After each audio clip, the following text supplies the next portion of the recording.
This is the start of side 2. Now we return to local news with Joan, who will start with sport. Southgate's difficult start to life in the top flight of the Middlesex County Cricket League continued on Saturday when an encouraging display could not prevent them from suffering a 27-run defeat at home to Stanmore.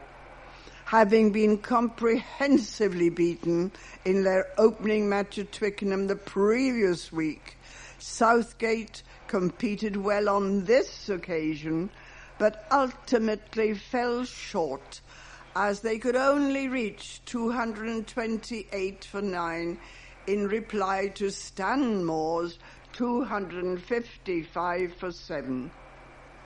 Talha Azam, 42, and former England star Mark Ramprakash, 52, laid a good platform for Stanmore after they were put to bat, but some tight bowling ensured that the run rate remained totally under control. Mark McCall expressed his relief after Saracens booked their place in the Aviva Premiership playoffs for a 6th successive year by claiming a crushing 68-17 victory at London Welsh on the final day of the regular season on Saturday. Sarries knew heading into the match that they had to claim a bonus point win and triumph by at least 4 points more than Exeter if they beat Sale to be guaranteed 4th place. Although tries from Billy Vinapula, David Strettle, Mako Vinapula and Chris Ashton made sure the bonus point by the interval, the visitors only led 26-17 at half-time to leave their fate still in the balance. But Saracens cut loose during a second period which saw them claim 42 unanswered points as they grabbed a further 6 tries, with Ashton scoring the fastest hat-trick in Premiership history, and Alex Good, Juan Figalo and Charlie Hodgson also crossing the line. And their winning margin was enough for Sarries to pip Exeter to 4th on points difference, much to the delight of Director of Rugby McCall. "We're just thrilled to be in the playoffs and to have a chance," he said. "It was a stressful day, and despite the fact we scored 4 tries, we did some pretty average things in that first half. We still had a big job to do in that second half, but we did that pretty well." Enfield Town have suffered another setback with the confirmation that they have been disqualified from the Middlesex Charity Cup. Last week saw Town's dreams of securing promotion to the Conference South come to an end in agonising fashion. Last week, when they lost their appeal against the Football Association's verdict to find them guilty of fielding an ineligible player, a decision which resulted in Town being deducted 3 points by the Ryman League, seeing them slip from 5th to 7th in the table. And Town will now also not be able to take part in the Middlesex Charity Cup final, where they had been due to host Harrow Borough, as the Middlesex FA have removed them from the competition because their quarter-final win over Ashford Town, Middlesex, was one of the games for which Ariane Tajbakash should have been suspended. The decision means that Cockfosters, whom Town beat in the last 4 of the Cup, will now host Ashford Town in the semi-final on July the 28th, with the winners going on to face Harrow Borough. Now about to read a letter written by Councillor Mike Rye, OBE, Conservative Town Ward, Enfield Borough Council. He says, "Congratulations to Joan Ryan on being elected Member of Parliament for Enfield North. While it is not the result I and 19,000 plus others wanted, I hope Miss Ryan will understand that in Nick de Bois She succeeds a hard-working MP of great integrity who always put Enfield North residents above party politics and his own personal advancement. Mr. Dubois was a truly independent voice for us, who in a short time achieved a great deal, not least Enfield's law, which means a mandatory prison sentence for those caught carrying knives with intent to use them. He published his expenses online each month and was transparent in all his actions as our representative. Thank you, Nick, for all you did for us, your constituents. Miss Ryan, I trust you will seek to be a real representative of Enfield North and will publish your expenses online for us all to see every month. And now a letter from Phillip Tapas of York Road, Winchmore Hill.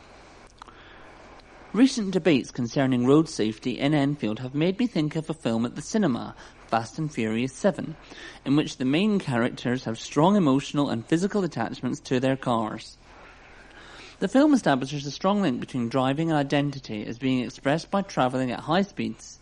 It sells the car to the viewer as a thrill, a high-speed experience. In addition, cars in the mainstream media have often been promoted as machines which not only embody speed, but also prosperity and freedom.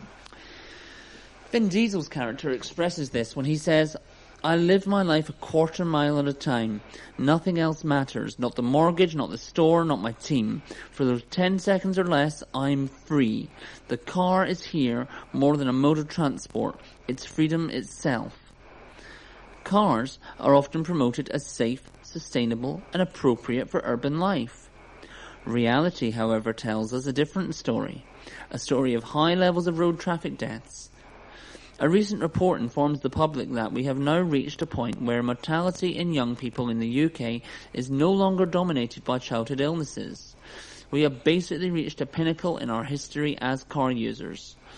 If you watch the film, you will experience a moving tribute to actor and star of the Fast and Furious franchise, Paul Walker, who was killed while his friend was driving a car at high speeds.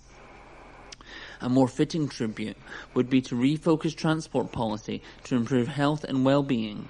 The debate must remain geared towards road safety. And I have a letter from Colin Brunton of Lonsdale Drive, Enfield. And she says, "I think we have a crazy system on the buses now where you aren't able to pay in cash. I was on the bus the other day when a schoolgirl got on who had forgotten her ticket. The bus driver said she had to get off. I offered to pay for her ticket and wasn't allowed. Then an elderly gentleman got on and he had forgotten his bus pass. It was obvious that he would have a bus pass because of his age. Surely a facility could be provided on the buses for people who need to pay in cash if they have forgotten their tickets." Now back to general news. A rider from Enfield has qualified for the prestigious Horse of the Year show. Riding her 17-year-old mare Holly, whose show name is Wendens Ilex, Caroline Watkin has earned a coveted place at the event, which will take place at the Birmingham NEC later this year, after finishing in second place in a qualifier at Houghton Hall Equestrian Centre in Cambridgeshire. Caroline, 40, of Rowley Road, who works as head of communications at Central London Recruitment Agency, called Robert Walters, and fits her riding around her busy job, said, "When we were called forward, I just thought it was another judging process and didn't realise those were the placings. I felt disbelief when I found out we had qualified. Absolutely overwhelmed. We just missed out on qualifying last year. So I'm so pleased we gave it another go. Holly is stabled at Woodhurst Farm in Cruise Hill, and Caroline has lived in Enfield ever since she moved from her native Shropshire more than 15 years ago.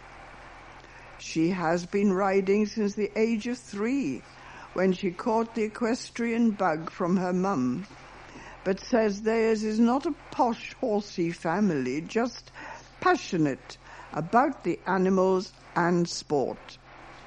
Holly and Caroline also compete at elementary level in dressage and are on the verge of qualifying for regional dressage finals.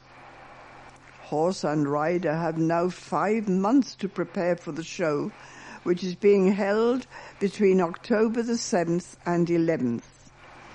Caroline added, "When you qualify, the judges offer you advice. I need to keep her tail really tidy and ensure she looks the part.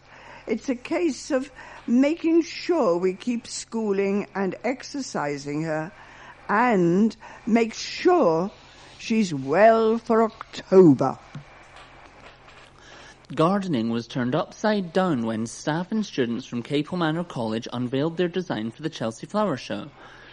The Enfield-based college's team have this year looked to the past for inspiration for their garden, which is on show in the Great Pavilion. The prestigious annual show, which began on Tuesday of this week and runs until Saturday.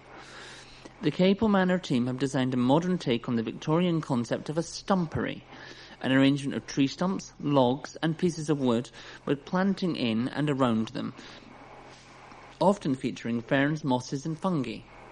Typically, tree stumps are placed upside down or on their sides to show the beauty and complexity of the root systems, explained Sarah Seary, Head of Horticulture and Landscaping at the Horticultural College in Bullsmore Lane.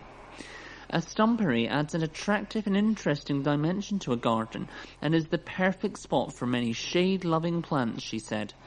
A stumpery is an ideal way to recycle tree stumps rather than having them removed from your garden.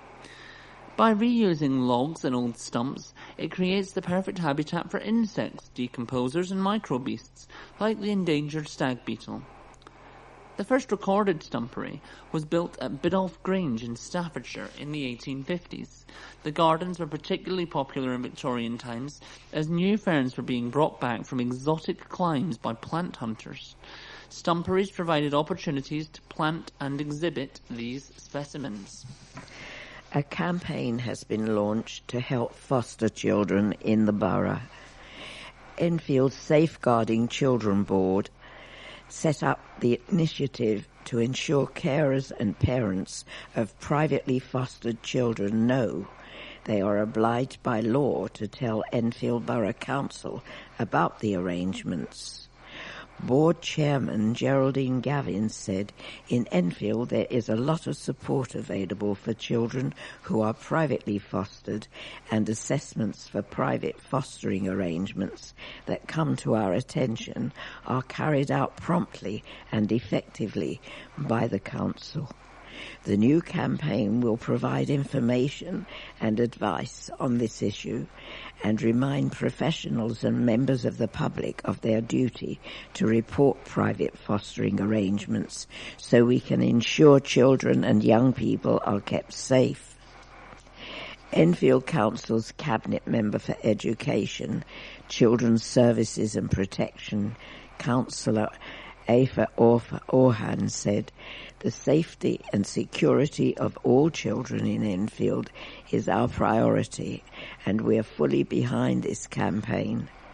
I'd urge parents and carers to register their private foster care arrangements with the council so that we can make sure they receive any support and guidance they need to help ensure their charges thrive and prosper and achieve their full potential."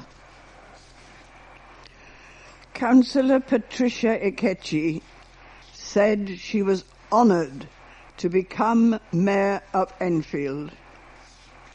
In a council chamber packed with dignitary and family friends last Wednesday, Councillor Ali Bakar handed over his mayoral duties to the Upper Edmonton councillor and former deputy mayor. Jubilee Ward councillor Bernie Lapage was officially appointed deputy mayor. The new mayor of Enfield, who has lived in Enfield for more than 37 years, told the chamber that people had travelled from Nigeria and Florida to see her be appointed. She said, "I am honoured to be taking up the position and serve a borough I have lived in for 37 years. I will be a mayor for the people." The new cabinet was also officially announced after Cabinet Member for Environment, Councillor Chris Bond, was deselected. Councillor Daniel Anderson will take his place with Councillor Alev Kazimoglu, replacing Councillor Don McGowan for Health and Social Care. Councillor Nanika Kezor takes over the role of Public Health and Sport Cabinet Member after the resignation of Rohini Simbodial earlier this year. There were not to be any treats for the councillors this year, following Councillor Baker's gesture 12 months ago to give each councillor a goodie bag. Is it a bird? Is it a plane? No, it's a Winchmore Hill man dressed in a Superman onesie, and he could be spotted descending the UK's tallest sculpture on Saturday. Tourists at the Queen Elizabeth Olympic Park in East London who raised their eyes skywards might have made out 26-year-old Sam Simpkin abseiling down the orbital. The property investment consultant who lives in Green Lanes promised that if he reached £500 in his funding bid for social enterprise Artbox London, he would complete the abseil in a Superman costume. His mum is a trustee at Artbox, which gives opportunities for people with learning difficulties to create, exhibit and sell their art in galleries, and Sam felt compelled to answer her request for help. Having already raised £600, he donned the onesie and took to the 114.5-metre tower, along with friend Christian Harty, who nurses a fear of heights. Sam said, "We were on a level with some of the buildings at Canary Wharf, looking out at this amazing view which we were about to step backwards into. After the first couple of steps off the side of the building, which goes against your natural instinct, I started to feel safer, like I wasn't about to die anyway, and then I began to enjoy it." Sam's descent was witnessed by those in the viewing gallery and was reportedly greeted with particular delight by several children who thought they had actually spotted Superman in flight. The two friends have been told the money they have collected is enough to fund more than 30 Artbox sessions, and they hope the total will keep rising. A man has been arrested as part of a counter-terrorism investigation. Officers from the Met's Counter-Terrorism Command investigating fraud and money laundering offences visited an address in North London on Monday. A 22-year-old man later attended a North London police station and was subsequently arrested on suspicion of conspiracy to commit fraud. Officers continue to search the residential address in North London and inquiries continue. 4 of the 7 men arrested following the Hatton Garden jewel heist are from Enfield. The quartet, aged 67, 74, 58 and 48, were arrested yesterday with a 59-year-old from East London and 2 men aged 76 and 50 from Dartford.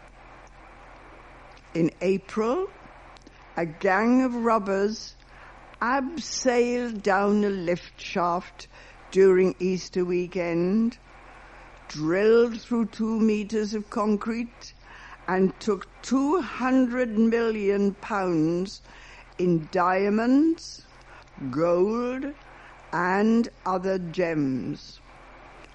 All 7 men were taken to a London police station.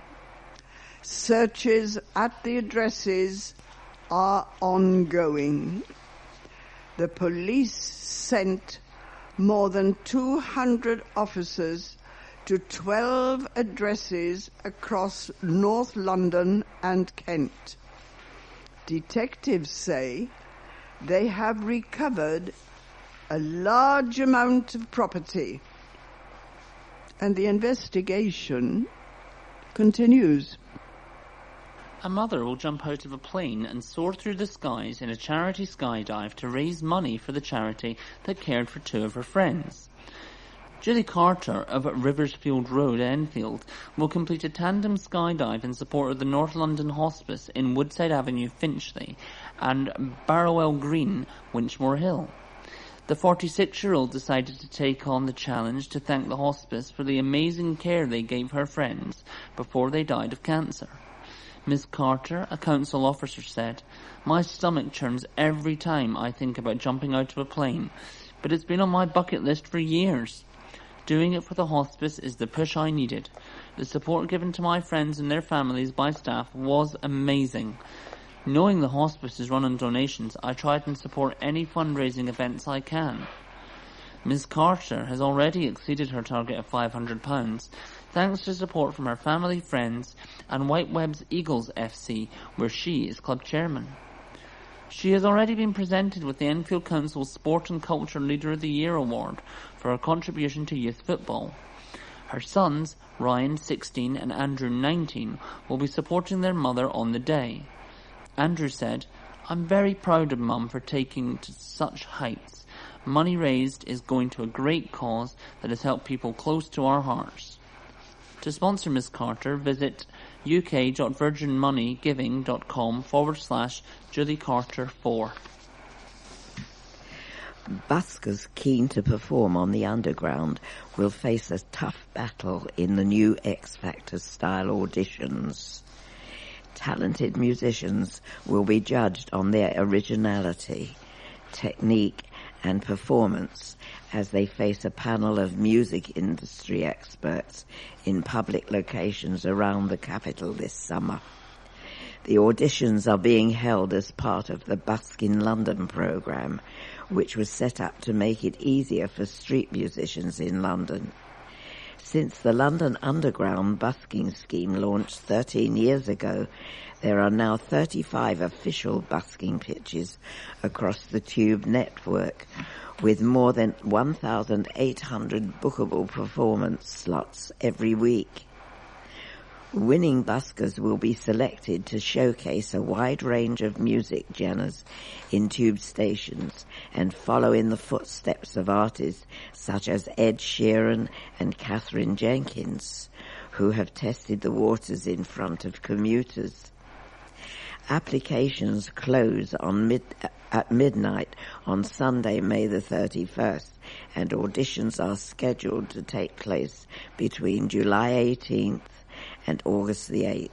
For further information, visit www.buskinlondon.com. There have been more than 3,000 cases of arson in North London in the past 5 years, according to new figures.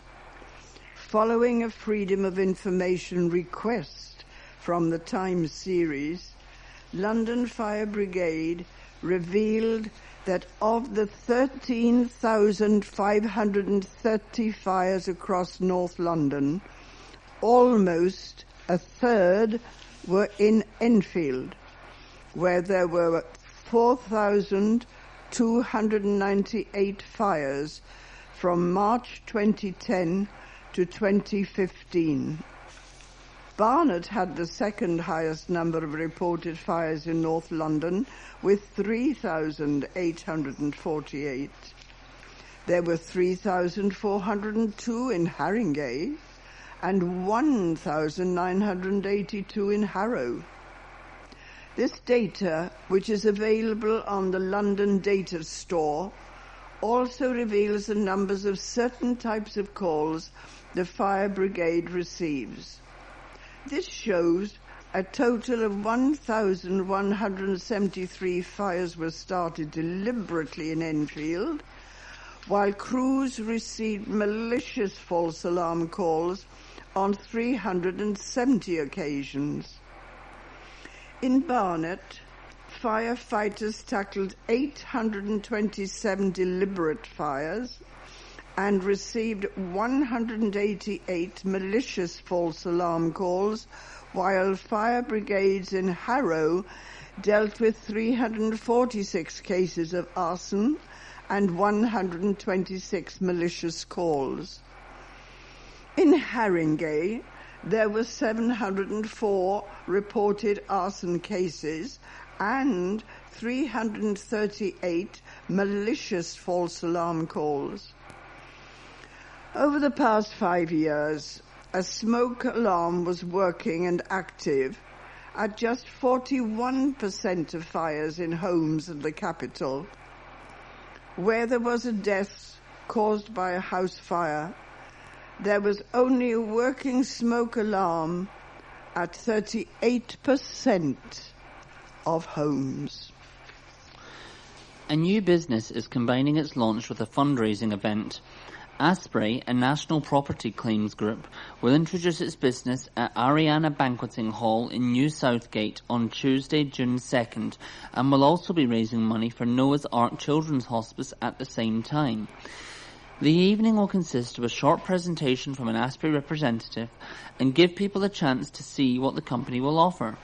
The Children's Hospice in Barnet and Enfield will collect a cheque at the end of the evening with a donation of £1 for every person that attends the launch.